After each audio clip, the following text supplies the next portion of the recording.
So I brought the news about the Cornwall Regional Hospital being very suspicious on this Cuban doctor that supposedly just came up sick and went back to Cuba for treatment and died. And the Cornwall Regional Hospital was not being very clear on what happened, or if the public is in danger, or people that were in that hospital are in danger. And more developments have come into play as far as that case is concerned. The embattled Minister of Health, Dr. Tufton, has rejected calls from the opposition People's National Party for him to reassign over the toxic fumes issue that has sickened dozens of staff at the Cornwall Regional Hospital in St. James and forced the gradual evacuation of most of the 10-story main building there. So, when I said they weren't being clear about what happened, they definitely weren't being clear. So, over a dozen staff members have come down sick because of these toxic fumes that is going around in the ventilation system. And if the staff members are sick, I can only imagine that the patient there are sick too. Okay? And it says relocation of the maternity and surgical wards were expected to be completed over the weekend into Monday. Despite these steps, it was a week that Tufton spent trying to put out the fires and stems and the headaches surrounding his handling of the issue that have bedeviled the largest public health facility in Western Jamaica. So not only is one of our it's the largest hospital in Western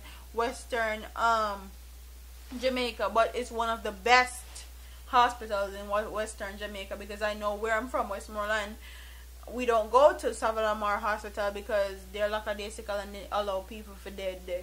So we normally go to Cornwall Regional Hospital because we know so the people them there are a lot more urgent and they'll actually save your life. So that's sad. While he brushed aside calls by the opposition counterpart, Dr. Brian Campbell, for him to resign after the news emerged that a doctor and an ancillary staff member who worked at the hospital had died, with questions being raised about the possible causes of their deaths. It was the combined impact of two other revelations that piled the pressure on Tufton. Speaking to the media earlier this week, President of Nurses Association of Jamaica, NJ, Carmen Johnson, revealed that since the hospital administration started battling the issue of toxic fumes last year, more than 160 nurses have visited the hospital staff clinic with serious complaints.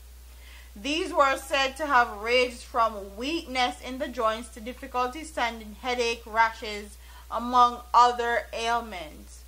According to Johnson, nurses who had been pre-existing medical conditions are now facing serious personal medical issues. Wow.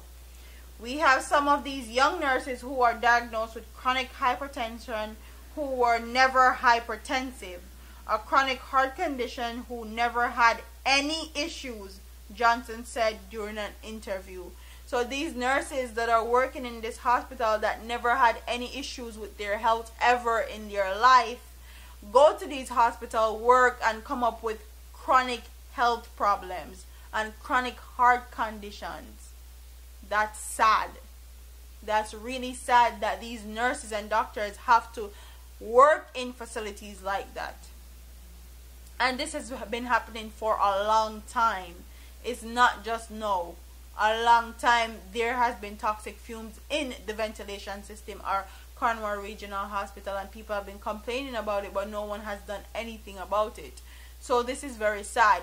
It took a doctor dying for them to actually acknowledge the issue and bring awareness to the issue, which is sad in itself that they don't actually love and care for these doctors and nurses who save people's life on a everyday basis. Some of who were browner in skin are now darker.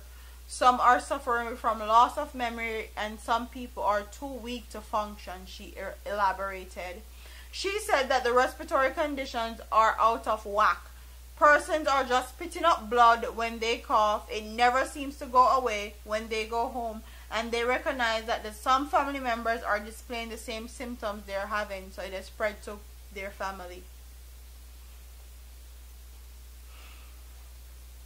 Not only are they putting these doctors and nurses at risk, they're putting the general public at risk, because people have to go there to visit. People will have surgery, people that had babies, people that are there just trying to get emergency help. They're putting people's life at risk. Johnson also said some patients in the intensive care unit of the hospital were taking longer than normal to recover from their illnesses. As if that outline from the NAJ president was not bad enough, it also suggested that the Pan American Health Organization had recommended from as far back as February 2017 that the hospital be closed. This was while the then Chief Medical Officer of Health, Dr. Winston Del Lahane, recommended that the facility be evacuated. Responding to Dr. Troughton said PAHO had in fact said the hospital should be closed. Wow. So they even recommended that the hospital could be closed in 2017 because of all the toxic fumes that was going around in that specific hospital. So anyone that was in that hospital from 2017 to 2018 right now, health has been jeopardized. And if your family member or somebody you know went there and died, this could have been a reason why they died. Okay? And it also could be a reason why their conditions never got better or even got worse. And this is cause for people to get sued, especially Jamaica's government, because this is irresponsible on their part. If the Panham Health Organization recommended for this hospital to be closed, why did they still keep it open and put people's life in risk? Not only people's life in risk, they put the general public at risk.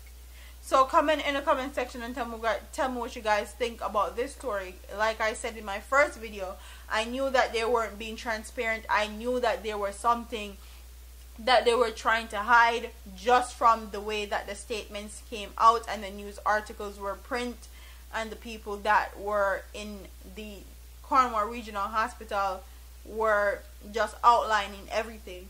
I feel like the Jamaican government is trying to save their butt and make sure that they don't get sued, or that this Cuban doctor died family don't come to Jamaica and sue their butt, because people are not supposed to be working in situations like that. Okay, they're not to be subjected to working conditions like that at all. No one is.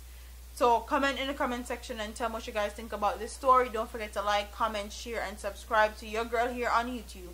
I'm a part of here, man. Deuces.